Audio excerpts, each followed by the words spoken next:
প্রস্তুত করছে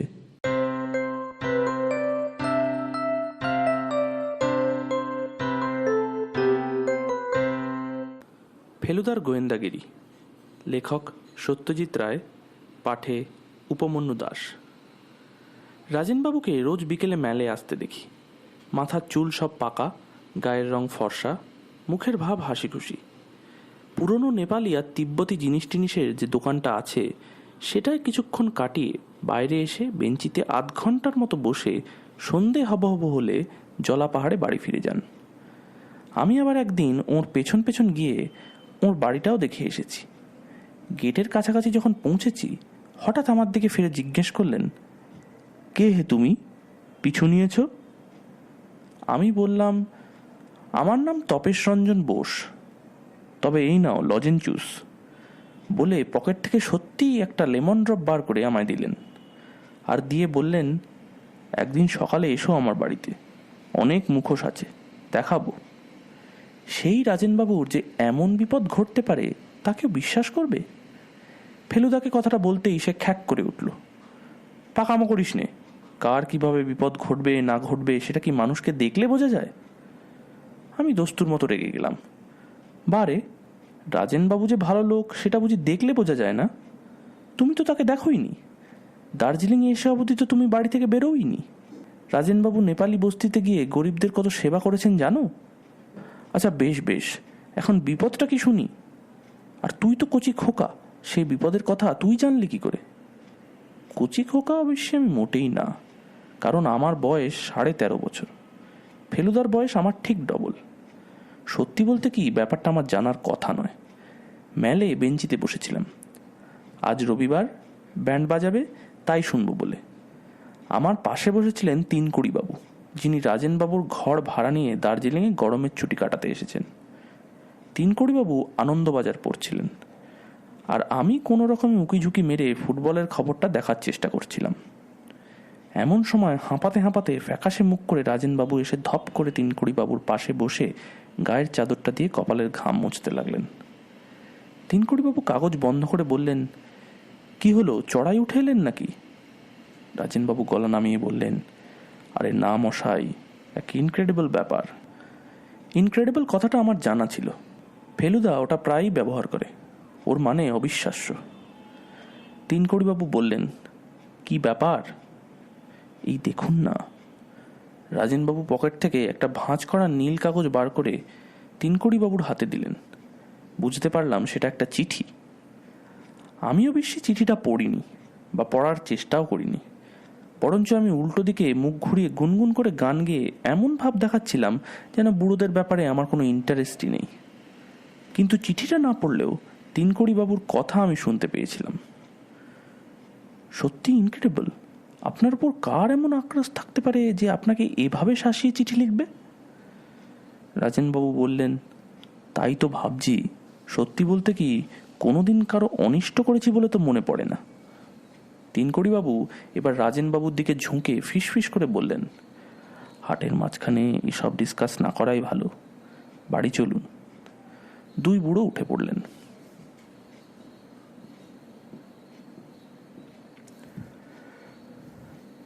ফেলুদা ঘটনাটা শুনে কিছুক্ষণ ভুরু কুঁচকে গুম হয়ে বসে রইল।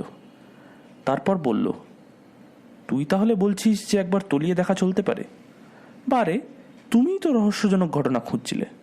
বললে অনেক ডিটেকটিভ বই পড়ে তোমারও ডিটেকটিভ বুদ্ধিটা খুব ধারালো হয়ে উঠেছে। তা তো বটেই। এই ধর, আমি তো আজ মেলে যাইনি, তবু বলে দিতে পারি তুই কোন দিকের বেঞ্চে বসেছিলি। কোন দিকে? রাধা রেস্টুরেন্টের ডান পাশের বেঞ্চগুলোর একটাতে। আরে বাস, কি করে বুঝলে? আজ বিকেলে রোদ ছিল, তোর বাঁ গালটা রোদে ঝলসেছে, ডান ধারেরটা ঝলসায়নি। একমাত্র ওই বেঞ্চিগুলোর একটাতে বসলেই পশ্চিমের রোদটা বাঁ গালে পড়ে। ইনক্রেডিবল।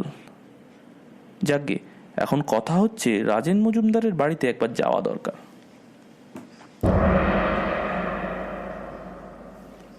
আর 77 পা। আর যদি না হয়? হবেই ফেলুদা, আমি সেবার গুনেছিলাম। না হলে গাঁটটা তো। হ্যাঁ, কিন্তু বেশি জোরে না, জোরে মারলে মাথার ঘিলু এদিক ওদিক হয়ে যায়। কি আশ্চর্য, 77-এ রাজনবাবুর বাড়ি পৌঁছলাম না, আরও 23 পা গিয়ে তবে ওর বাড়ির গেটের সামনে পড়লাম। ফেলুদা ছোট্ট করে একটা গাঁটটা মেরে বলল, আগের বার ফেরার সময় গুনেছিলি না আসার সময়? ফেরার সময়। ইডিয়েট, ফেরার সময় তো ঢালে নামতে হয়। তুই নিশ্চয়ই ধাঁয় ধাঁয় করে বড়া বড়া স্টেপস ফেলেছিলি। তা হবে, নিশ্চয়ই তাই। আর তাই স্টেপস কম হয়েছিল, এবার বেশি হয়েছে। জোয়ান বয়সে ঢালে নামতে মানুষ বড় বড় পা ফেলে, দৌড়নোর মতো। আর বুড়ো হলে ঢালুর বেলা ব্রেক কষে কষে ছোট ছোট পা ফেলতে হয়, তা না হলে মুখ থুবড়ে পড়ে। কাছাকাছি কোনো বাড়ি থেকে রেডিওতে গান শোনা যাচ্ছে। ফেলুদা এগিয়ে কলিং বেল টিপল। কি বলবে সেটা ঠিক করেছো ফেলুদা? যা খুশি তাই বলবো, তুই কিন্তু স্পিকটি নট। যতক্ষণ থাকবি এই বাড়িতে একটি কথা বলবি না। কিছু জিজ্ঞেস করলেও না। Shut up. একটা নেপালি চাকর এসে দরজা খুলে দিল। আন্দার আইয়ে। বৈঠকখানায় ঢুকলাম। বেশ সুন্দর পুরনো প্যাটার্নের কাঠের বাড়ি। শুনেছি রাজেনবাবু 10 বছর হলো রিটায়ার করে দার্জিলিংয়ে আছেন। কলকাতায় বেশ নাম করা উকিল ছিলেন। চেয়ার টেবিল যা আছে ঘরে সব বেতের। যেটা সবচেয়ে বেশি চোখে পড়ে সেটা হচ্ছে চারিদিকে দেয়ালে টাঙানো সব অদ্ভুত দাঁত খিচুনো চোখ রাঙানো মুখোশের শাড়ি। আর আছে পুরনো ঢাল, তলোয়ার, ভোজালি, থালা, ফুলদানি, এইসব। কাপড়ের উপর রং করা বুদ্ধের ছবিও আছে। কত পুরনো কে জানে, কিন্তু তাতে যে সোনালি রংটা আছে সেটা এখনো ঝলমল করছে। আমরা দুজনে দুটো বেতের চেয়ারে বসলাম। ফেলুদা দেয়ালের এদিক ওদিক দেখে বলল, পেরেকগুলো সব নতুন, মরচে ধরেনি।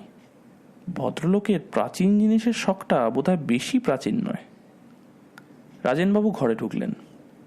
আমি অবাক হয়ে দেখলাম ফেলুদা উঠে গিয়ে ডিপ করে এক পেন নাম ঠুকে বলল, চিনতে পারছেন? আমি জয়কৃষ্ণ মিত্রের ছেলে, ফেলু। রাজেনবাবু প্রথমে চোখ কপালে তুললেন, তারপর চোখের দুপাশ কুঁচকিয়ে একগাল হেসে বললেন, বাহ বাহ, কত বড় হয়েছে তুমি! কবে এলে এখানে? বাড়ির সব ভালো? বাবা এসেছেন? ফেলুদা জবাব দিচ্ছে আর আমি মনে মনে বলছি, কি অন্যায়! এত কথা হলো আর ফেলুদা একবারও বলল না যে সে রাজেনবাবুকে চেনে। এবার ফেলুদা আমার পরিচয়টাও দিয়ে দিল। রাজেনবাবুর মুখ দেখে মনেই হলো না যে এই 7 দিন আগে আমাকে লজেনচুস দেবার কথাটা ওর মনে আছে। ফেলুদা এবার বলল, আপনার খুব প্রাচীন জিনিসের শখ দেখছি। রাজেনবাবু বললেন, হ্যাঁ, এখন তো প্রায় নেশায় দাঁড়িয়েছে। কতদিনের ব্যাপার? এই তো মাস 6 হবে, কিন্তু এর মধ্যেই অনেক কিছু সংগ্রহ করে ফেলেছি। ফেলুদা এবার একটা গলা খাঁকড়ানি দিয়ে আমার কাছ থেকে শোনা ঘটনাটাই শুনিয়ে বলল, আপনি আমার বাবার মামলার ব্যাপারে যেভাবে সাহায্য করেছিলেন তার প্রতিদানে আপনার এই বিপদে যদি কিছু করতে পারি। রাজেনবাবুর ভাব দেখে মনে হলো তিনি সাহায্য পেলে খুশিই হবেন, কিন্তু তিনি কিছু বলবার আগেই 3-কুড়িবাবু ঘরে ঢুকলেন। তার হাঁপানোর বহর দেখে মনে হলো বোধহয় বেরিয়ে ফিরলেন। রাজেনবাবু আমাদের সঙ্গে ভদ্রলোকের আলাপ করিয়ে দিয়ে বললেন, আমার বিশেষ বন্ধু অ্যাডভোকেট জ্ঞানেশ সেন হচ্ছে 3-কুড়িবাবুর প্রতিবেশী। আমি ঘর ভাড়া দেব শুনে জ্ঞানেশই ওকে সাজেস্ট করে আমার এখানে আসতে। গোড়ায় উনি হোটেলের কথা ভেবেছিলেন। 3-কুড়িবাবু হেসে বললেন, আমার ভয় ছিল আমার এই চুরুটের বাতিকটা নিয়ে। এমনও হতে পারত যে রাজেনবাবু হয়তো চুরুটের গন্ধ সহ্য করতে পারেন না, তাই সেটা আমি আমার প্রথম চিঠিতেই লিখে জানিয়েছিলাম। ফেলুদা বলল, আপনি কি বায়ু পরিবর্তনের জন্য এসেছেন? তা বটে, তবে বায়ুর অভাবটাই যেন লক্ষ্য করছি। পাহাড়ে ঠান্ডাটা আরেকটু বেশি এক্সপেক্ট করে লোকে। ফেলুদা হঠাৎ বলল, আপনার বোধহয় গান বাজনার শখ। 3-কুড়িবাবু অবাক হাসি হেসে বললেন, সেটা কি করে জানলে হে? আপনি যখন কথা বলছেন তখন লক্ষ্য করছি যে লাঠির ওপরে রাখা আপনার ডান হাতের তর্জনীটা রেডিওর সঙ্গে তাল রেখে যাচ্ছে। রাজেনবাবু হাসতে হাসতে বললেন, মোক্ষম ধরেছ, উনি ভালো শ্যামা সঙ্গীত গাইতে পারেন। ফেলুদা এবার বলল, চিঠিটা হাতের কাছে আছে? রাজেনবাবু বললেন, হাতের কাছে কেন, একেবারে বুকের কাছে। রাজেনবাবু কোটের বুক পকেট থেকে চিঠিটা বার করে ফেলুদাকে দিলেন। এবার সেটা দেখার সুযোগ পেলাম। হাতে লেখা চিঠি নয়, নানান জায়গা থেকে ছাপা বাংলা কথা কেটে কেটে আঠা দিয়ে জুড়ে চিঠিটা লেখা হয়েছে। যা লেখা হয়েছে তা হলো এই, তোমার অন্যায়ের শাস্তি ভোগ করতে প্রস্তুত হও। ফেলুদা বলল, এ চিঠি ডাকে এসেছে? রাজেনবাবু বললেন, হ্যাঁ, লোকাল ডাক, বলা বাহুল্য। দুঃখের বিষয় খামটা ফেলে দিয়েছি। দার্জিলিংয়েরই পোস্টমার্ক ছিল, ঠিকানাটাও ছাপা বাংলা কথা কেটে কেটে লেখা। আপনার নিজের কাউকে সন্দেহ হয়? কি আর বলবো, কোনোদিন কারো প্রতি কোনো অন্যায় বা অবিচার করেছি বলে তো মনে পড়ে না। আপনার বাড়িতে যাতায়াত করেন এমন কয়েকজনের নাম করতে পারেন? খুব সহজ, আমি লোকজনের সঙ্গে মিশি কমই। ডাক্তার ফণী মিত্তির আসেন অসুখ বিসুখ হলে। কেমন লোক বলে মনে হয়? ডাক্তার হিসাবে বোধহয় সাধারণ স্তরের, তবে তাতে আমার এসে যায় না, কারণ আমার ব্যারামও সাধারণ। সর্দি জ্বর ছাড়া আর কিছুই হয়নি দার্জিলিংয়ে এসে অবধি, তাই ভালো ডাক্তারের প্রয়োজন হয় না। চিকিৎসা করে পয়সা নেন? তা নেয় বই কি, আর আমারও তো পয়সার অভাব নেই, মিথ্যে অব্লিগেশনে যাই কেন? আর কে আসেন? সম্প্রতি মিস্টার ঘোষাল বলে এক ভদ্রলোকের যাতায়াত। এই দেখো। দরজার দিকে ফিরে দেখি একটি ফর্সা মাঝারি হাইটের স্যুট পরা ভদ্রলোক হাসি মুখে ঘরে ঢুকছেন। আমার নাম শুনলাম বলে মনে হলো যেন। রাজেনবাবু বললেন, এইমাত্র আপনার নাম করা হয়েছে। আপনারাও আমার মতো পুরনো জিনিসের শখ, সেটাই এই ছেলেটিকে বলতে যাচ্ছিলুম। আপনার সঙ্গে আলাপ করিয়ে দিই। নমস্কারের পর মিস্টার ঘোষাল, পুরো নাম অবনীমোহন ঘোষাল, রাজেনবাবুকে বললেন, আপনাকে আজ দোকানে দেখলুম না, তাই একবার ভাবলুম খোঁজ নিয়ে যাই। রাজেনবাবু বললেন, না, আজ শরীরটা ভালো ছিল না। বুঝলাম রাজেনবাবু চিঠিটার কথা মিস্টার ঘোষালকে বলতে চান না। ফেলুদা মিস্টার ঘোষাল আসার সঙ্গে সঙ্গেই চিঠিটা হাতের তেলোর মধ্যে লুকিয়ে ফেলেছে। ঘোষাল বললেন, আপনি ব্যস্ত থাকলে আজ বরং, আসলে আপনার ওই তিব্বতী ঘণ্টাটা একবার দেখার ইচ্ছে ছিল। রাজেনবাবু বললেন, সে তো খুব সহজ ব্যাপার, হাতের কাছেই আছে। রাজেনবাবু ঘণ্টা আনতে পাশের ঘরে চলে গেলেন। ফেলুদা ঘোষালকে জিজ্ঞেস করল, আপনি কি এখানেই থাকেন? ভদ্রলোক দেয়াল থেকে একটা ভোজালি নামিয়ে সেটা দেখতে দেখতে বললেন, আমি কোনো এক জায়গায় বেশি দিন থাকি না, আমার ব্যবসার জন্য প্রচুর ঘুরতে হয়। আমি কিউরিও সংগ্রহ করি। বাড়ি ফেরার পথে ফেলুদাকে জিজ্ঞেস করে জেনেছিলাম কিউরিও মানে দুষ্প্রাপ্য প্রাচীন জিনিস। রাজেনবাবু ঘণ্টাটা নিয়ে এলেন। দারুণ দেখতে জিনিসটা। নিচের অংশটা রূপোর তৈরি, হাতলটা তামা আর পেতল মেশানো, আর তার উপরে লাল নীল সব পাথর বসানো। অবনীবাবু চোখ টোক কুঁচকে বেশ অনেকক্ষণ ধরে ঘণ্টাটাকে এদিক ওদিক ঘুরিয়ে ফিরিয়ে দেখলেন। রাজেনবাবু বললেন, কি মনে হয়? সত্যি দাও মেরেছেন, একেবারে খাঁটি পুরনো জিনিস। আপনি বললে আমার কোনো সন্দেহই থাকে না। দোকানদার বলে এটা নাকি একেবারে খোদ লামার প্রাসাদের জিনিস। কিছুই আশ্চর্য না, আপনি বোধহয় এটা হাতছাড়া করতে রাজি নন, মানে ভালো দাম পেলেও। রাজেনবাবু মিষ্টি করে হেসে ঘাড় নাড়তে নাড়তে বললেন, ব্যাপারটা কি জানেন, শখের জিনিস, ভালোবেসে কিনেছি, সেটাকে বেচে লাভ করব, এমনকি কেনা দরেও বেচবো, এই ইচ্ছে আমার নেই। অবনীবাবু ঘণ্টাটা ফিরিয়ে দিয়ে বললেন, আজ আসি, কাল আশা করি বেরোতে পারবেন একবার। রাজেনবাবু বললেন, ইচ্ছে তো আছে। অবনীবাবু বেরিয়ে যাওয়ার পর ফেলুদা রাজেনবাবুকে বলল, কটা দিন একটু না বেরিয়ে টেরিয়ে সাবধানে থাকা উচিত নয় কি? সেটাই বোধহয় ঠিক, কিন্তু মুশকিল কি জানো, সেই চিঠির ব্যাপারটা এতই অবিশ্বাস্য যে এটাকে ঠিক যেন সিরিয়াসলি নিতেই পারছি না। মনে হচ্ছে এটা যেন একটা ঠাট্টা, যাকে বলে প্র্যাকটিক্যাল জোক। যতদিন না সেটা সম্বন্ধে ডেফিনিট হওয়া যাচ্ছে ততদিন বাড়িতেই থাকুন না। আপনার নেপালি চাকরটা কতদিনের? একেবারে গোড়া থেকেই আছে, কমপ্লিটলি রিলায়েবল। ফেলুদা এবার তিনকড়িবাবুর দিকে ফিরে বলল, আপনি কি বেশিরভাগ সময় বাড়িতেই থাকেন? সকাল বিকেল ঘণ্টাখানেক একটু এদিক ওদিক ঘুরে আসি আর কি, কিন্তু বিপদে যদি ঘটেই, আমি বুড়ো মানুষ, খুব বেশি কিছু করতে পারি কি? আমার বয়স হলো 64, রাজেনবাবুর চেয়ে 1 বছর কম। রাজেনবাবু বললেন, উনি চেঞ্জে এসেছেন, ওকে আর বাড়িতে বন্দি করে রাখার ফন্দি করছো কেন তোমরা? আমি থাকবো, আমার চাকর থাকবে, এই যথেষ্ট। তোমরাও যত দুবেলা খোঁজ খবর নিয়ে যেও এখন। বেশ, তাই হবে। ফেলুদার দেখা দেখি আমিও উঠে পড়লাম। আমরা যেখানে বসেছিলাম তার উল্টো দিকেই একটা ফায়ার প্লেসের উপরেই একটা তাক, আর সেই তাকের ওপর 3টে ফ্রেমে বাঁধানো ছবি। ফেলুদা ছবিগুলোর দিকে এগিয়ে গেল। প্রথম ছবিটা দেখিয়ে রাজেনবাবু বললেন, ইনি আমার স্ত্রী, বিয়ের 4 বছর পরই মারা গিয়েছিলেন। দ্বিতীয় ছবি একজন আমার বয়সী ছেলের, গায়ে ভেলভেটের কোট। ফেলুদা জিজ্ঞেস করল, এটি কে? রাজেনবাবু হো হো করে হেসে বললেন, সময়ের প্রভাবে মানুষের চেহারার কি বিচিত্র পরিবর্তন ঘটতে পারে সেইটে বোঝানোর জন্য এই ছবি। উনি হচ্ছেন আমারই বাল্য সংস্করণ। বাঁকুড়া মিশনারি স্কুলে পড়তাম। আমার বাবা ছিলেন বাঁকুড়ার ম্যাজিস্ট্রেট। সত্যি ভারী ফুটফুটে চেহারা ছিল রাজেনবাবুর ছেলে বয়সে। অবশ্যই ছবি দেখে ভুলো না, দুরন্ত বলে ভারী বদনাম ছিল আমার। শুধু যে মাস্টারদের জ্বালিয়েছি তা নয়, ছাত্রদেরও। একবার স্পোর্টসের দিন 100 ইয়ার্সে আমাদের বেস্ট রানারকে কাত করে দিয়েছিলাম ল্যাং মেরে। তৃতীয় ছবিটি ফেলুদার বয়সী একজন ছেলের। রাজেনবাবু বললেন সেটা তার একমাত্র ছেলে প্রবীরের। উনি এখন কোথায়? রাজেনবাবু গলা খাঁকড়িয়ে বললেন, জানি না ঠিক, বহুকাল দেশ ছাড়া, প্রায় 16 ইয়ার্স। আপনার সঙ্গে চিঠি লেখালেখি নেই? না। ফেলুদা দরজার দিকে এগোতে এগোতে বলল, ভারী ইন্টারেস্টিং কেস। আমি মনে মনে বললাম, ফেলুদা একেবারে বইয়ের ডিটেকটিভের মতো কথা বলছে। বাইরেটা ছমছমে অন্ধকার হয়ে এসেছে।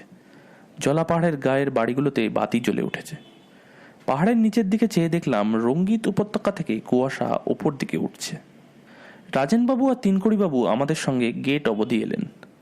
রাজেনবাবু গলা নামিয়ে ফেলুদাকে বললেন, তুমি ছেলে মানুষ, তাও তোমাকে বলছি, একটু যে নার্ভাস বোধ করছি না তা নয়। এমন শান্তিপূর্ণ পরিবেশে এই চিঠি যেন বিনা মেঘে বজ্রপাত। ফেলুদা বেশ জোরের সঙ্গেই বলল, আপনি কিচ্ছু ভাববেন না, আমি এর সমাধান করবই। আপনি নিশ্চিন্তে বিশ্রাম করুন। রাজেনবাবু good night and thank you বলে চলে গেলেন। এবার তিনকড়িবাবু ফেলুদাকে বললেন, তোমাকে তুমি করেই বলছি। তোমার অবজারভেশনের ক্ষমতা দেখে আমি সত্যি ইমপ্রেসড হয়েছি। ডিটেকটিভ গল্প আমিও অনেক পড়েছি। এই চিঠিটার ব্যাপারে আমি হয়তো তোমাকে কিছুটা সাহায্যও করতে পারি। তাই নাকি? এই যে টুকরো টুকরো ছাপা কথা কেটে চিঠিটা লেখা হয়েছে, এর থেকে কি বুঝলে বলো তো? ফেলুদা কয়েক সেকেন্ড ভেবে বলল, 1 নম্বর, কথাগুলো কাটা হয়েছে খুব সম্ভবত ব্লেড দিয়ে, কাঁচি দিয়ে নয়। Very good. 2 নম্বর, কথাগুলো নানা রকম বই থেকে নেওয়া হয়েছে, কারণ হরফ ও কাগজে তফাৎ রয়েছে। Very good. সেই সব বই সম্বন্ধে কোনো আইডিয়া করেছো? চিঠির 2টো শব্দ, শাস্তি আর প্রস্তুত, মনে হচ্ছে খবরের কাগজ থেকে কাটা। আনন্দবাজার, তাই বুঝি? ইয়েস, ওই টাইপটা আনন্দবাজারেই ব্যবহার হয়, অন্য বাংলা কাগজে নয়। আর অন্য কথাগুলোও কোনোটাই পুরনো বই থেকে নেওয়া হয়নি, কারণ যে হরফে ওগুলো ছাপা সেটা হয়েছে মাত্র 15-20 বছর। আর যে আঠা দিয়ে আটকানো হয়েছে সেটা সম্বন্ধে কোনো ধারণা করেছো? গন্ধটা গ্রিপেকস আঠার মতো। চমৎকার ধরেছ, কিন্তু আপনিও তো ধরার ব্যাপারে কম জান না দেখছি। তিনকড়িবাবু হেসে বললেন, কিন্তু তোমার বয়সে আমি ডিটেকটিভ কথাটার মানে জানতুম কিনা সন্দেহ। বাড়ি ফেরার পথে ফেলুদা বলল, রাজেনবাবুর মিস্ট্রি সলভ করতে পারবো কিনা জানি না, কিন্তু সেই সূত্রে তিনকড়িবাবুর সঙ্গে আলাপটা বেশ ভাও পাওয়া গেল। আমি বললাম, তাহলে উনিই ব্যাপারটা তদন্ত করুন না, তুমি আর মিথ্যে মাথা কামাচ্ছ কেন? আহা, বাংলা হরফের ব্যাপারটা জানা আছে বলে কি সবই জানবেন নাকি? ফেলুদার কথাটা শুনে আমার ভালোই লাগলো। ওর মতো বুদ্ধি আশা করি তিনকড়িবাবুর নেই। মাঝে মাঝে ফোড়ন দিলে আপত্তি নেই, কিন্তু আসল কাজটা যেন ফেলুদাই করে। কাকে অপরাধী বলে মনে হচ্ছে ফেলুদা? কথাটার মাঝখানেই ফেলুদা থেমে গেল। তার দৃষ্টি দেখলাম একজন লোককে ফলো করে পেছন দিকে ঘুরছে। লোকটাকে দেখলি? কই না তো, মুখ দেখিনি তো। ল্যাম্পের আলোটা পড়লো আর ঠিক মনে হলো। ফেলুদা আবার থেমে গেল। কি মনে হলো ফেলুদা? না, বোধহয় চোখের ভুল। পা চালিয়ে খিদে পেয়েছে।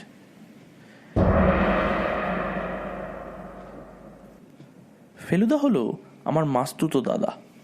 ও আর আমি আমার বাবার সঙ্গে দার্জিলিংয়ে বেড়াতে এসে শহরের নিচের দিকে স্যানিটোরিয়ামে উঠেছি। স্যানিটোরিয়াম ভর্তি বাঙালি। বাবা তাদের মধ্য থেকেই সমবয়সী বন্ধু জুটি নিয়ে তাস টাস খেলে গল্প টল্প করে সময় কাটাচ্ছেন।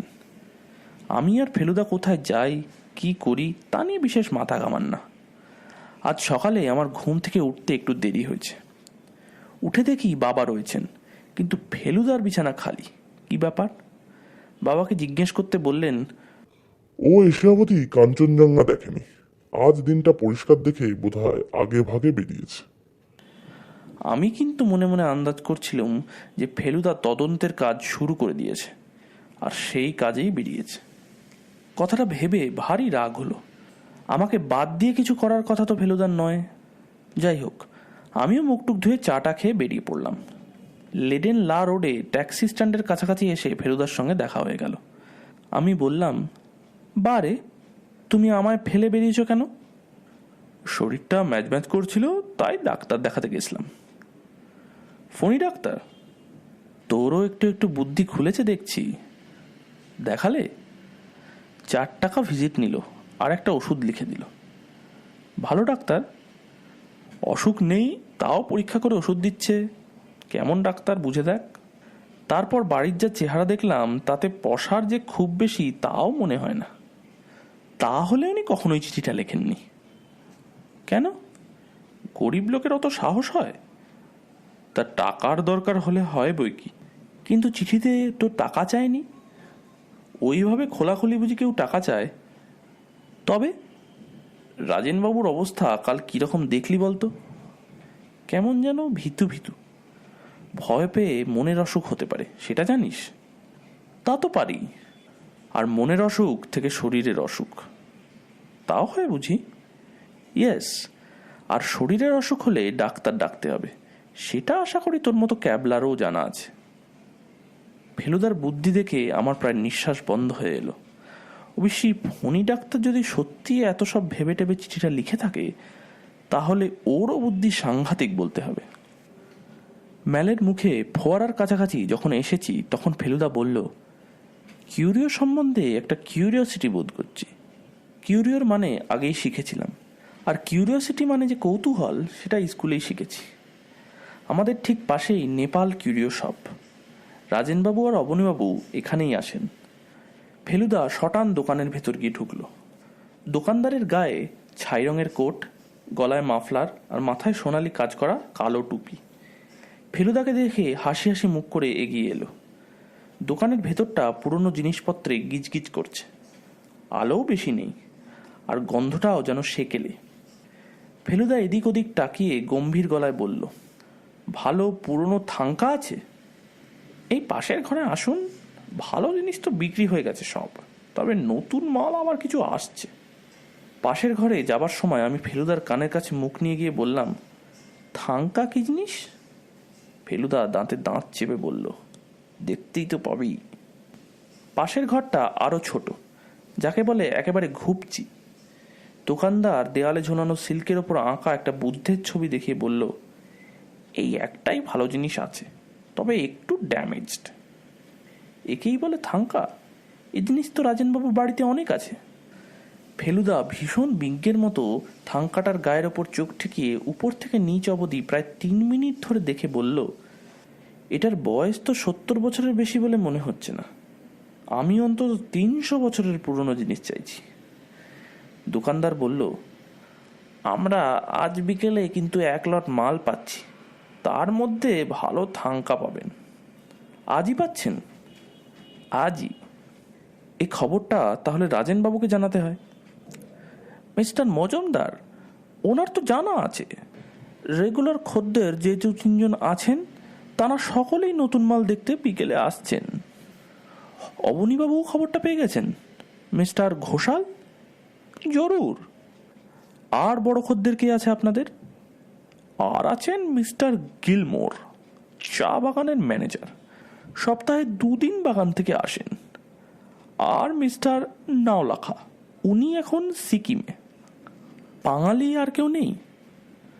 না স্যার। আচ্ছা দেখি বিকেলে যদি একবার ঢুঁ মারতে পারি। তারপর আমার দিকে ফিরে বলল, তোপসে, তুই একখানা মুখোশ চাস? তোপসে যদি আমার আসল ডাকনাম নয়, তবু ফেলুদা তপেশ থেকে ওই নামটাই করে নিয়েছে। মুখোশের লোভ কি সামলানো যায়? ফেলুদা নিজেই একটা বাছাই করে আমাকে কিনে দিয়ে বলল, এইটাই সবচেয়ে হরেন্ডাস, কি বলিস? ফেলুদা বলে হরেন্ডাস বলে আসলে কোনো কথা নেই। ট্রিমেন্ডাস মানে সাংঘাতিক, আর হরেবল মানে বিভৎস, এই দুটো একসঙ্গে বোঝাতে নাকি কেউ কেউ হরেন্ডাস ব্যবহার করে।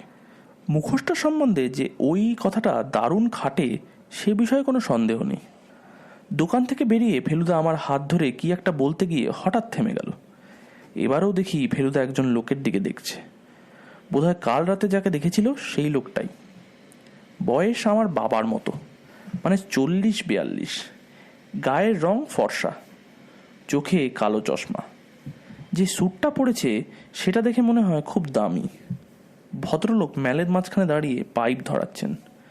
আমার দেখেই কেমন চেনা চেনা মনে হলো, কিন্তু কোথায় দেখেছি ঠিক বুঝতে পারলাম না। ফেলুদা সোজা লোকটার দিকে এগিয়ে গিয়ে তার পাশে দাঁড়িয়ে ভীষণ স্বাভাবিক আদায় উচ্চারণ করে বলল, এক্সকিউজ মি, আপনি মিস্টার ছাড়াচি? ভদ্রলোক একটু গম্ভীর গলায় পাইপ কামড়ে বলল, no, I am not. Feluda খুব অবাক হবার ভান করে বলল, স্ট্রেঞ্জ, আপনি সেন্ট্রাল হোটেলে উঠেছেন না? ভদ্রলোক একটু হেসে অবজ্ঞার সুরে বললেন, না, Mount Everest, and I don't have twin brother. এই বলে ভদ্রলোক গটগটিয়ে অবজারভেটরি হিলের দিকে চলে গেলেন। যাবার সময় লক্ষ্য করলাম যে তার কাছে একটা ব্রাউন কাগজে মোড়া প্যাকেট, আর কাগজটার গায়ে লেখা নেপালি কিউরিও শপ। আমি চাপা গলায় বললাম, ফেলুদা, উনিও কি মুখোশ কিনেছেন নাকি? তা কিনতে পারে, মুখোশটা তো আর তোর আমার একচেটিয়া নয়। চ, কেভেন্টার্সে গিয়ে একটু কফি খাওয়া যাক। কেভেন্টার্সের দিকে যেতে ফেলুদা বলল, লোকটাকে চিনলি? আমি বললাম, তুমিই চিনলে না, আমি আর কি করে চিনি বলো? তবে চেনা চেনা লাগছিল। আমি চিনলাম না? বারে, কোথায় চিনলে? ভুল নাম বললে যে। তোর যদি এতটুকু সেন্স থাকে, ভুল নাম বলেছি হোটেলের নামটা বের করার জন্য, সেটাও বুঝলি না? লোকটার আসল নাম কি জানিস? কি? প্রবীর মজুমদার। হো হো, হ্যাঁ, ঠিক বলেছ, ঠিক বলেছ। রাজেনবাবুর ছেলে, তাই না? যার ছবি রয়েছে তাকের ওপর। বেশি বয়সটা এখন অনেক বেড়ে গেছে তো। শুধু যে চেহারায় মিল তা নয়, গলার আঁচিলটা নিশ্চয় তুইও লক্ষ্য করেছিস। আসল কথাটা হচ্ছে, ভদ্রলোকের জামা কাপড় সব বিলিতি, স্যুট লন্ডনের, টাই প্যারিসের, জুতো ইতালিয়ান, এমনকি রুমালটা পর্যন্ত বিলিতি। সদ্য বিলেত ফেরত, সে বিষয়ে কোনো সন্দেহ নেই। কিন্তু ওর ছেলে এখানে রয়েছে সে খবর রাজেনবাবু জানেন না। পাপ যে এখানে রয়েছে সেটা ছেলে জানে কিনা সেটাও খোঁজ নিয়ে দেখা দরকার। রহস্য ক্রমেই ঘনিয়ে আসছে। এই কথাটা ভাবতে ভাবতে কেভেন্টারের দোকানে পৌঁছলাম। দোকানের ছাদে যে বসার জায়গাটা আছে সেটা আমার ভীষণ ভালো লাগে। চারিদিকে দার্জিলিং শহরটা, আর ওই নিচে বাজারটা দারুণ ভালো দেখায়। ছাদে উঠে দেখি কোণের টেবিলটায় চুরুট হাতে তিনকুড়িবাবু বসে কফি খাচ্ছেন। ফেলুদাকে দেখতে পেয়েই হাত তুলে তাঁর টেবিলে গিয়ে বসতে বললেন আমাদের। আমরা তিনকুড়িবাবুর দুদিকে দুটো টিনের চেয়ারে বসলাম। তিনকুড়িবাবু ফেলুদাকে বললেন, ডিটেকশন তোমার পারদর্শিতা দেখে খুশি হয়ে আমি তোমাদের দুজনকে দুটো হট চকলেট খাওয়াবো, আপত্তি আছে? হট চকলেটের নাম শুনে আমার জিভে জল এসে গেল। তিনকুড়িবাবু তুড়ি মেরে একটা বেয়ারাকে ডাকলেন। বেয়ারা এসে অর্ডার নিয়ে গেলে পর তিনকুড়িবাবু কোটের পকেট থেকে একটা বই বার করে ফেলুদাকে দিয়ে বললেন, এই নাও, একটা এক্সট্রা কপি ছিল, আমার লেটেস্ট বই, তোমায় দিলুম। বইয়ের মলারটা দেখে ফেলুদার মুখটা হাঁ হয়ে গেল। আপনার বই মানে? আপনার লেখা? আপনি গুপ্তচর নাম নিয়ে লেখেন? তিনকুড়িবাবু আধ বোঝা চোখে অল্প হাসি হেসে মাথা নেড়ে হ্যাঁ বললেন। ফেলুদার অভাব ভাব আরও যেন বেড়ে গেল। সে কি, আপনার সব কটা উপন্যাস যে আমার পড়া? বাংলায় আপনার ছাড়া আর কারোর রহস্য উপন্যাস আমার ভালো লাগে না। Thank you, thank you. ব্যাপারটা কি জানো, এখানে একটা প্লট মাথায় নিয়ে লেখার জন্যেই এসেছিলাম। এখন দেখছি বাস্তব জীবনের রহস্য নিয়েই মাথা ঘামিয়ে ছুটিটা ফুরিয়ে গেল। আমার সত্যিই দারুণ লাগ, আপনার সঙ্গে এভাবে আলাপ হয়ে গেল। দুঃখের বিষয়, আমার ছুটির মেয়াদ সত্যিই ফুরিয়ে এসেছে। কাল সকালে চলে যাচ্ছি আমি। আশা করছি যাবার আগে তোমাদের আরও কিছুটা হেল্প করে দিয়ে যেতে পারবো। ফেলুদা এবার তার এক্সাইটিং খবরটা তিনকড়িবাবুকে দিল। রাজেনবাবুর ছেলেকে আজ দেখলাম। বলো কি হে? এই 10 মিনিট আগে। তুমি ঠিক বলছো? চিনতে পেরেছো তো ঠিক? 14 আনা শিওর। মাউন্ট এভারেস্ট হোটেলে গিয়ে খোঁজ করলে বাকি 2 আনাও পড়ে যাবে বোধ হয়। তিনকড়িবাবু হঠাৎ একটা দীর্ঘশ্বাস ফেললেন। রাজেনবাবুর মুখে তার ছেলের কথা শুনেছ? কাল যা বললেন তার বেশি শুনিনি। আমি শুনেছি অনেক কথা। ছেলেটি অল্প বয়সে বৌখে গিয়েছিল। বাপের সিন্দুক থেকে টাকা চুরি করে ধরা পড়েছিল। রাজেনবাবু তাকে ত্যায্য পুত্র করেন, বাড়ি থেকে বেরিয়ে যেতে বলেন। ছেলেটি গিয়েছিল তাই। 24 বছর বয়স তখন তার। একেবারে নিখোঁজ। রাজেনবাবু অনেক অনুসন্ধান করেছিলেন, কারণ পরে তার অনুতাপ হয়, কিন্তু ছেলে কোনো খোঁজখবর নেয়নি বা দেয়নি। বিলেতে তাকে দেখেছিলেন রাজেনবাবুরই এক বন্ধু, তাও সে 10-12 বছর আগে। রাজেনবাবু তাহলে জানেন না যে তার ছেলে এখানে আছে? নিশ্চয়ই না। আমার মনে হয় ওকে না জানানোই ভালো। একে এই চিঠির শখ, তার ওপরে। তিনকড়িবাবু হঠাৎ থেমে গেলেন। তারপর ফেলুদার দিকে ফিরে বললেন, আমার বুদ্ধিশুদ্ধি সব লোপ পেয়েছে। রহস্য উপন্যাস লেখা ছেড়ে দেওয়া উচিত। ফেলুদা হাসতে হাসতে বলল, প্রবীর মজুমদার যে চিঠি লিখে থাকতে পারেন সেটা আপনার খেয়াল হয়নি তো? এক্স্যাক্টলি, কিন্তু তিনকড়িবাবু অন্যমনস্ক হয়ে গেলেন। বেয়ারা হট চকলেট এনে টেবিলে রাখতে তিনকড়িবাবু যেন একটু চাগিয়ে উঠলেন। ফেলুদার দিকে ফিরে বললেন, ফণী মিত্তিরকে কেমন দেখলে? ফেলুদা একটু হকচকিয়ে গেল। সে কি, আপনি কি করে জানলেন আমি ওখানে গেছিলাম? তুমি যাওয়ার অল্পক্ষণ পরেই আমিও গেছিলাম। আমাকে রাস্তায় দেখেছিলেন বুঝি? না। তবে ডাক্তারের ঘরের মেঝেতে একটি মরা সিগারেট দেখে জিজ্ঞেস করলাম কে খেয়েছে। ডাক্তার ধূমপান করেন না। ফণীবাবু তখন বর্ণনা দিলেন। তাতে তোমার কথা মনে হলো। যদিও তোমাকে আমি সিগারেট খেতে দেখিনি, কিন্তু এখন তোমার আঙুলের গায়ে হলদে রং দেখে বুঝেছি তুমি খাও। ফেলুদা তিনকড়িবাবুর বুদ্ধির তারিফ করে বলল, আপনারও কি ফণী মিত্তিরকে সন্দেহ হয়েছিল নাকি? তা হবে না। লোকটাকে দেখলে অভক্তি হয় কি না? তা হয়। রাজেনবাবু যে কেন ওকে অমল দেন জানি না। তাও জানো না বুঝি? দার্জিলিংয়ে আসার কিছুদিনের মধ্যে রাজেনবাবু ধম্মকম্মের দিকে মন যায়। তখন ফণীবাবুই তাকে এক গুরুর সন্ধান দিয়েছিলেন। একই গুরুর শিষ্য হিসাবে ওদের যে প্রায় ভাই ভাই সম্পর্ক হয়। ফেলুদা জিজ্ঞেস করল, ফণী মিত্তিরের সঙ্গে কথা বলে কি বুঝলেন? কথা তো ছুতো। আসলে বইয়ের আলমারিগুলোর দিকে একবার চোখ বুলিয়ে নিচ্ছিলুম। বাংলা উপন্যাস আছে কিনা দেখার জন্যে। ঠিক বলেছ। আমিও দেখেছি, প্রায় নেই বললেই চলে, আর যা আছে তাও আদ্যিকালের। ঠিক। তবে ফণী ডাক্তার অন্যের বাড়ির বই থেকে কথা কেটে চিঠি তৈরি করতে পারে। তা পারে, তবে লোকটাকে দেখে ভারী কুঁড়ে বলে মনে হয়। এই ব্যাপারে অতটা কাঠখড় পোড়াবে সেটা কেন যেন বিশ্বাস হয় না। ফেলুদা এবার বলল, অবনী ঘোষাল লোকটার সম্বন্ধে আপনার কি ধারণা? বিশেষ সুবিধার লোক নয় বলেই আমার বিশ্বাস। ভারী ওপর চালাক। আর ওসব প্রাচীন শিল্প টিল্প কিছু নয়। ওর আসল লোভ হচ্ছে টাকার। এখন খরচ করে জিনিস কিনছে, পরে বিদেশিদের কাছে বিক্রি করে 5 গুণ প্রফিট করবে। ওর পক্ষে এই হুমকি দেওয়ার কোনো কারণ থাকতে পারে বলে আপনার মনে হয় কি? সেটা এখনো তলিয়ে দেখিনি। আমি একটা কারণ আবিষ্কার করেছি। আমি অবাক হয়ে ফেলুদার দিকে চাইলাম। ওর চোখ দুটো জল করছে। তিনকড়িবাবু বললেন, কি কারণ? ফেলুদা গলাটা নামিয়ে নিয়ে বলল, যে দোকান থেকে ওরা জিনিস কেনেন সেখানে কিছু ভালো নতুন মাল আজ বিকেলে আসছে। এবার তিনকড়িবাবুর চোখও জল করে উঠল। বুঝেছি। হুমকি চিঠি পেয়ে রাজেন মজুমদার ঘরে বন্দি হয়ে রইলেন, আর সেই ফাঁকতালে অবনী ঘোষাল দোকানে গিয়ে সব লুটে পুটে নিলেন। এক্স্যাক্টলি। তিনকড়িবাবু চকোলেটের পয়সা দিয়ে উঠে পড়লেন। আমরা দুজনেও উঠলাম। উৎসাহে আর উত্তেজনায় আমার বুকটা টিপ টিপ করছিল। অবনী ঘোষাল, প্রবীণ মজুমদার আর ফণী মিত্তির তিনজনকেই তাহলে সন্দেহ করার কারণ আছে। 15 মিনিটের মধ্যেই মাউন্ট এভারেস্ট হোটেলে গিয়ে ফেলুদা সেই খবরটা জেনে নিল। প্রবীর মজুমদার বলে একজন ভদ্রলোক সেই হোটেলে 16 নম্বর ঘরে 5 দিন হলো এসে রয়েছেন। বিকেলের দিকে রাজেনবাবুর বাড়িতে যাওয়ার কথা ফেলুদা বলেছিল, কিন্তু দুপুর থেকে মেঘলা করে 4টে নাগাদ তেড়ে বৃষ্টি নামলো। আকাশের চেহারা দেখে মনে হলো বৃষ্টি সহজে থামবে না। ফেলুদা সারাটা সন্ধে খাতা পেন্সিল নিয়ে কি যেন সব হিসেব করল। আমার ভীষণ জানতে ইচ্ছা করছিল কি লিখছে, কিন্তু জিজ্ঞেস করতে সাহস হলো না। শেষটায় আমি তিনকুড়িবাবুর বইটা নিয়ে পড়তে আরম্ভ করলাম। দারুণ থ্রিলিং গল্প। পড়তে পড়তে রাজেনবাবুর চিঠির ব্যাপারটা মন থেকে প্রায় মুছেই গেল।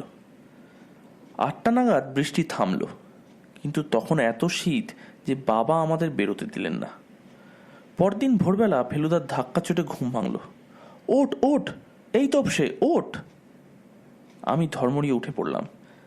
ফেলুদা কানের কাছে মুখ এনে দাঁতে দাঁত চেপে এক নিঃশ্বাসে বলে গেল, রাজেনবাবুর নেপালি চাকরটা এসেছিল, বলল বাবু এক্ষুনি যেতে বলেছেন, বিশেষ দরকার, তুই যদি যেতে চাস তো। সে আর বলতে। 15 মিনিটের মধ্যে তৈরি হয়ে রাজেনবাবুর বাড়িতে পৌঁছে দেখি তিনি ফ্যাকাশে মুখ করে খাটে শুয়ে আছেন। ফণি ডাক্তার তার নাড়ি টিপে খাটের পাশটায় বসে, আর তিনকুড়িবাবু এই শীতের মধ্যেও একটা হাত পাখা নিয়ে মাথার পিছনটায় দাঁড়িয়ে হাওয়া করছেন। ফণিবাবুর নাড়ি দেখা হলে পর রাজেনবাবু যেন বেশ কষ্ট করেই জোরে নিঃশ্বাস নিতে নিতে বললেন, কাল রাত্রে 12টার কিছু পর ঘুমটা ভাঙতে বিদ্যুতের আলোয় আমার মুখের ঠিক সামনে I saw masked face. Masked face? মুখোশ পড়া মুখ? রাজেনবাবু দম নিলেন। ফণি মিত্তির দেখলাম একটা প্রেসক্রিপশন লিখছেন। রাজেনবাবু বললেন, দেখে এমন হলো যে চিৎকারও বেরোলো না গলা দিয়ে। রাতটা যে কিভাবে কেটেছে তা বলতে পারি না। ফেলুদা বলল, আপনার জিনিসপত্র কিছু চুরি যায়নি তো? রাজেনবাবু বললেন, না, তবে আমার বিশ্বাস আমার বালিশের তলা থেকে আমার চাবির গোছাটা নিতেই সে আমার উপর ঝুঁকেছিল। ঘুম ভেঙে যাওয়াতে জানলা দিয়ে লাফিয়ে, ওহ হরিবল হরিবল। ফণি ডাক্তার বললেন, আপনি উত্তেজিত হবেন না, আপনাকে একটা ঘুমের ওষুধ দিচ্ছি, আপনার কমপ্লিট রেস্টের দরকার। ফণিবাবু উঠে পড়লেন। ফেলুদা হঠাৎ বলল, ফণিবাবু কাল রাত্রে রুগী দেখতে গেছিলেন বুঝি? কোটের পিছনে কাদার ছিটে লাগলো কি করে?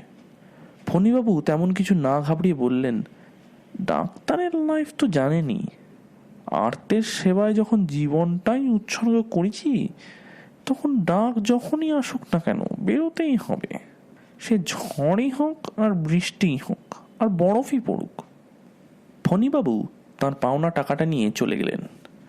রাজেনবাবু এবার সোজা হয়ে উঠে বসে বললেন, তোমরা আসাতে অনেকটা সুস্থ বোধ করছি। বেশ খানিকটা ঘাবড়ে গেছলুম জানো। এখন বোধহয় বৈঠকখানায় গিয়ে একটু বসা চলতে পারে। ফেলুদা আর তিনকুড়িবাবু হাত ধরাধরি করে রাজেনবাবুকে বৈঠকখানায় এনে বসালেন।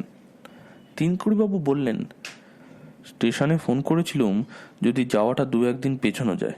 রহস্যের সমাধান না করে যেতে মন চাইছে না, কিন্তু ওরা বলল এই টিকিট ক্যান্সেল করলে 10 দিনের আগে বুকিং পাওয়া যাবে না। এটা শুনে আমার ভালোই লাগলো। আমি চাইছিলাম ফেলুদা একাই ডিটেকটিভের কাজটা করুক। তিনকুড়িবাবু যেন ফেলুদার অনেকটা কাজ আগে আগেই করে দিচ্ছিলেন। রাজেনবাবু বললেন, আমার চাকরটার পাহারা দেবার কথা ছিল, কিন্তু আমি নিজেই কাল 10টার সময় তাকে ছুটি দিয়ে দিয়েছি। ওর বাড়িতে খুব অসুখ, পুরো বাপ আছে, তার এখন তখন অবস্থা। ফেলুদা বলল, মাস্কটা কেমন ছিল মনে আছে? রাজেনবাবু বললেন, খুবই সাধারণ নেপালি মুখোশ। দার্জিলিং শহরেই অন্তত আরও 300-400 খোঁজ করলে পাওয়া যাবে। আমার এই ঘরেই তো আরও 5খানা রয়েছে, ওই যে দেখো না। রাজেনবাবু যে মুখোশটার দিকে আঙুল দেখালেন, ঠিক সেই জিনিসটা কাল ফেলুদা আমার জন্য কিনে দিয়েছে। তিনকুড়িবাবু এতক্ষণ বেশি কথা বলেননি। এবার বললেন, আমার মতে এবার বোধহয় পুলিশে একটা খবর দেওয়া উচিত। একটা প্রোটেকশনেরও তো দরকার। কাল যা ঘটেছে তারপর তো আর ব্যাপারটাকে ঠাট্টা বলে নেওয়া চলে না। ফেলুবাবু, তুমি তোমার নিজের ইচ্ছে মতো তদন্ত চালিয়ে যেতে পারো, তাতে তোমায় কেউ বাধা দেবে না, কিন্তু আমি সব দিক বিবেচনা করে বলছি এবার পুলিশের সাহায্য নেওয়া দরকার। আমি বরং যাই, গিয়ে একটা ডায়েরি করে আসি। প্রাণের ভয় আছে বলে মনে হয় না, তবে রাজেনবাবু আপনার ঘন্টাটা একটু সাবধান রাখবেন। আমরা যখন উঠছি তখন ফেলুদা রাজেনবাবুকে বলল, তিনকড়িবাবু তো চলে যাচ্ছেন, তার মানে আপনার একটি ঘর খালি হয়ে যাচ্ছে। আমরা যদি আজ রাতটা ও ঘরে এসে থাকি তাহলে আপনার কোনো আপত্তি আছে কি? রাজেনবাবু বললেন, মোটেই না, আপত্তি কি? তুমি তো হলে আমার প্রায় আত্মীয়ের মতো। আর সত্যি বলতে কি, যত বুড়ো হচ্ছি তত যেন সাহসটা কমে আসছে। ছেলে বয়সে দুরন্ত হলে নাকি মানুষ বুড়ো বয়সে মদ্দা মেরে যায়। তিনকড়িবাবুকে ফেলুদা বলল স্টেশনে ওকে সি অফ করতে যাবে। ফেরার পথে যখন নেপাল কিউরিও শপের পাশ দিয়ে যাচ্ছি তখন আমাদের দুজনেরই চোখ গেল দোকানের ভিতর। দেখলাম দুজন ভদ্রলোক দোকানের ভিতর জিনিসপত্র দেখছে আর পরস্পরের সঙ্গে কথা বলছে। দেখে মনে হলো দুজনের অনেক দিনের আলাপ। একজন অবনী ঘোষাল আর একজন প্রবীর মজুমদার। আমি ফেলুদার দিকে চাইলাম। তার মুখের ভাব দেখে মনে হলো না যে সে কোনো আশ্চর্য জিনিস দেখেছে। 10:30টার সময় স্টেশনে গেলাম তিনকড়িবাবুকে গুড বাই করতে। উনি এলেন আমাদেরও 5 মিনিট পরে। চড়াই উঠে উঠে পায়ে ব্যথা হয়ে গেছে, তাই আস্তে হাঁটতে হলো।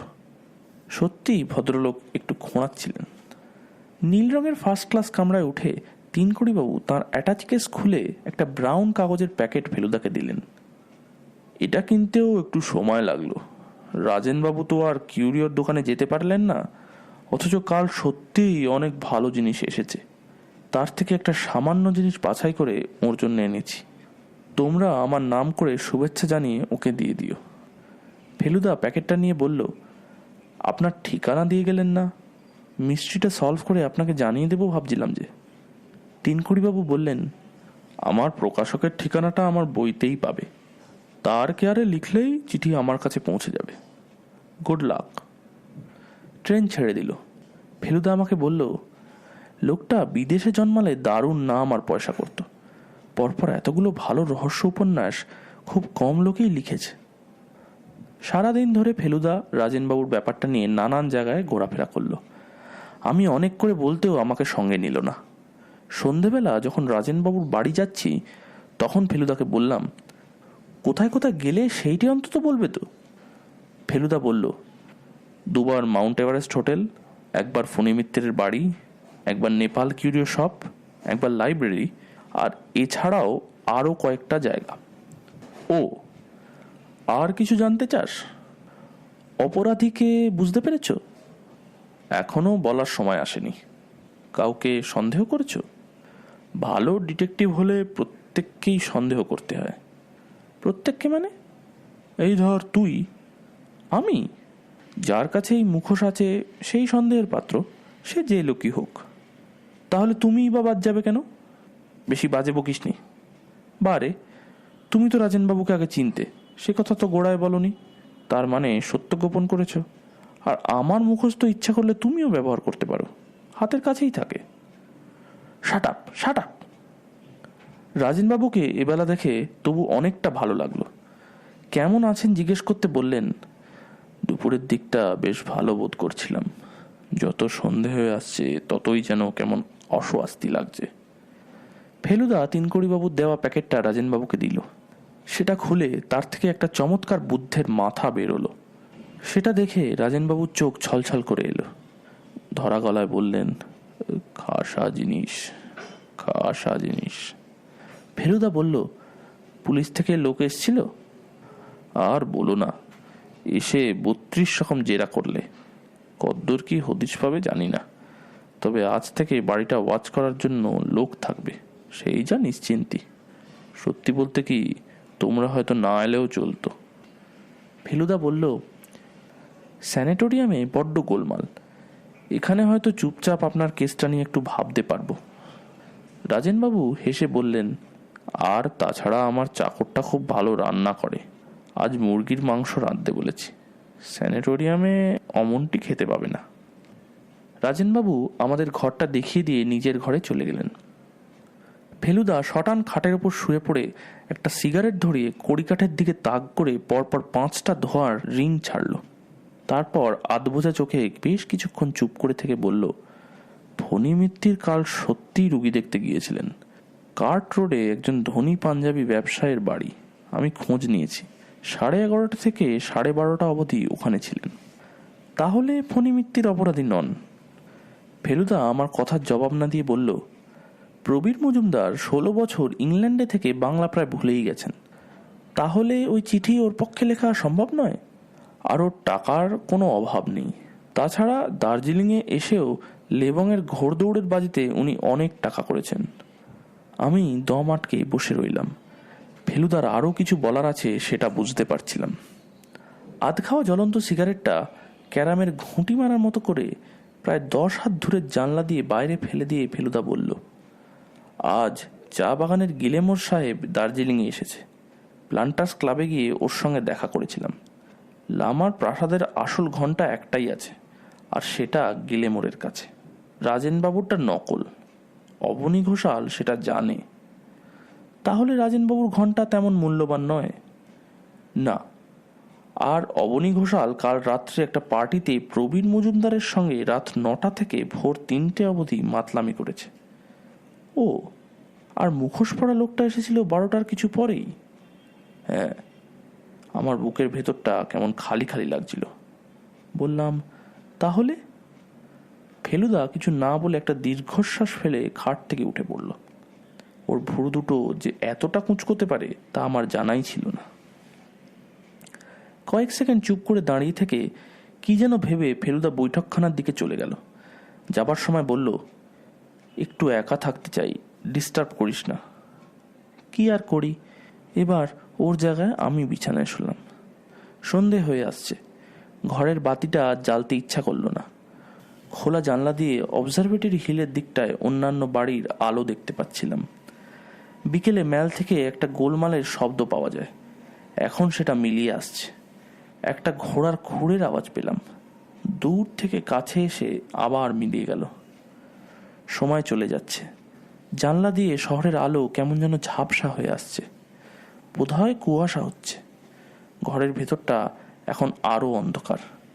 একটা ঘুম ঘুম ভাব আসছে মনে হলো। চোখের পাতা দুটো কাছাকাছি এসে গেছে। এমন সময় মনে হলো কে যেন ঘরে ঢুকছে। মনে হতেই এমন ভয় হলো যে যেদিক থেকে লোকটা আসছে সেদিকে না তাকিয়ে আমি জোর করে নিঃশ্বাস বন্ধ করে জানলার দিকে তাকিয়ে রইলাম। কিন্তু লোকটা যে আমার দিকেই আসছে, আর আমার সামনেই এসে দাঁড়ালো যে। জানলার বাইরে শহরের দৃশ্যটা ঢেকে দিয়ে একটা অন্ধকার কি যেন এসে আমার সামনে দাঁড়িয়েছে। তারপর সেই অন্ধকার জিনিসটা নিচু হয়ে আমার দিকে এগিয়ে এলো। এইবার তার মুখটা আমার মুখের সামনে, আর সেই মুখে একটা মুখোশ। আমি যেই চিৎকার করতে যাব অমনি অন্ধকার শরীরটার একটা হাত উঠে গিয়ে মুখোশটা খুলতেই দেখি ফেলুদা। কিরে, ঘুমিয়ে পড়েছিলে নাকি? ওহ ফেলুদা, তুমি? তা আমি না তো কে? তুই কি ভেবেছিলি? ফেলুদা ব্যাপারটা বুঝে একটা অট্টহাস্য করতে গিয়ে হঠাৎ থেমে গম্ভীর হয়ে গেল। তারপর খাটের পাশটায় বসে বলল, রাজেনবাবুর মুখোশগুলো সব কটা পড়ে দেখেছিলাম, তুই এইটা একবার পড়তো। ফেলুদা আমাকে মুখোশটা পরিয়ে দিল। অস্বাভাবিক কিছু লাগছে কি? কই না তো, আমার পক্ষে একটু বড়, এই যা। আর কিচ্ছু না? ভালো করে ভেবে বলতো। একটু একটু যেন গন্ধ। কিসের গন্ধ? চুরুট। ফেলুদা মুখোশটা খুলে নিয়ে বলল, এক্স্যাক্টলি। আমার বুকের ভেতরটা আবার টিপ টিপ করছিল। মুখ দিয়ে বেরিয়ে গেল, 3 বাবু। ফেলুদা দীর্ঘশ্বাস ফেলে বলল, সুযোগের দিক দিয়ে সবচেয়ে বেশি ছিল এঁরই। বাংলা উপন্যাস, খবরের কাগজ, ব্লেড, আঠা, কোনোটারই অভাব নেই। আর তুই লক্ষ্য করেছিলি নিশ্চয়ই, স্টেশনে আজ যেন একটু ঘোরাচ্ছিলেন। সেটা বোধ হয় কাল জানলার বাইরে লাফিয়ে পড়ার দরুন। কিন্তু আসল যেটা রহস্য সেটা হলো কারণটা কি। রাজেনবাবুকে তো মনে হয় রীতিমতো সমীহ করতেন ভদ্রলোক। তাহলে কি কারণে, কি উদ্দেশ্য নিয়ে তিনি এই চিঠি লিখেছিলেন? এটার উত্তর বোধহয় আর জানা যাবে না, কোনো দিনও না। রাত্রে কোনো দুর্ঘটনা ঘটেনি। সকালে খাবার ঘরে বসে রাজেনবাবুর সঙ্গে চা খাচ্ছি, এমন সময় নেপালি চাকরটা একটা চিঠি দিয়ে গেল। আবার সেই নীল কাগজ, আর খামের ওপরে দার্জিলিং পোস্টমার্ক। রাজেনবাবু ফ্যাকাশে মুখ করে কাঁপতে কাঁপতে চিঠির ভাঁজ খুলে ফেলুদাকে দিয়ে বললেন, তুমিই পড়ো, আমার সাহস হচ্ছে না। ফেলুদা চিঠিটা নিয়ে জোরে জোরে পড়ল। তাতে লেখা আছে, প্রিয় রাজু, কলকাতায় জ্ঞানেশের কাছ থেকে তোমার ঘরের খবর পেয়ে যখন তোমায় চিঠি লিখি, তখনও জানতাম না আসলে তুমি কে। তোমার বাড়িতে এসে তোমার ছেলে বয়সের ছবিখানা দেখেই চিনেছি। তুমি সেই 50 বছর আগের বাঁকুড়া মিশনারি স্কুলের আমারই সহপাঠী রাজু। এতকাল পরেও যে পুরনো আক্রোশ জাগিয়ে উঠতে পারে সেটা আমার জানা ছিল না। অন্যায়ভাবে ল্যাং মেরে তুমি শুধু আমায় 100 ইয়ার্সের নিশ্চিত পুরস্কার ও রেকর্ড থেকে বঞ্চিত করেছিলে তাই নয়, আমাকে রীতিমতো জখমও করেছিলে। বাবা বদলি হলেন তখনই, তাই তোমার সঙ্গে বোঝাপড়া হয়নি। আর তুমিও আমার মন আর শরীরের কষ্টের কথা জানতে পারোনি। 3 মাস পায়ে প্লাস্টার লাগিয়ে হাসপাতালে পড়েছিলাম। এখানে এসে তোমার জীবনের শান্তিময় পরিপূর্ণতার ছবি আমাকে অশান্ত করেছিল। তাই তোমার মনে খানিকটা সাময়িক উদ্বেগের সঞ্চার করে তোমার সেই প্রাচীন অপরাধের শাস্তি দিলাম। শুভেচ্ছা নিও। ইতি তিনু, শ্রী তিনকড়ি মুখোপাধ্যায়। আপনারা এতক্ষণ শুনছিলেন ফেলুদার গোয়েন্দাগিরি। লেখক সত্যজিৎ রায়, পাঠে ছিলাম আমি উপমন্যু দাস। নমস্কার।